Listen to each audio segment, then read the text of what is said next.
যদি নৌকায় সিল মারে, রাজপথ থেকে মুছে যেতে পারে গণতন্ত্রের দাবি, শোষকের হাতে চলে যেতে পারে ক্ষমতার তালা চাবি,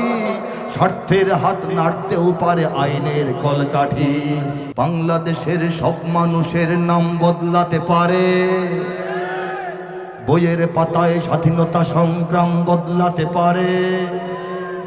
বঙ্গোপসাগরের সব পানি যেতে পারে শুকিয়েও, গোটা রাজধানী গেলে নিতে পারে বুড়ি গঙ্গার ঢেউ,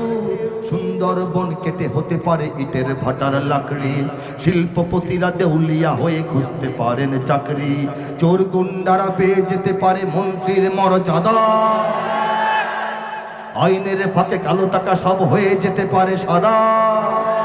অনেকেই বলে এই দেশ নাকি হুজুগে জাতির দেশ, দফায় দফায় বদলায় এর রং ঢং পরিবেশ, তাই বলে ইসলাম তো এদেশে হুজুগে হবে না।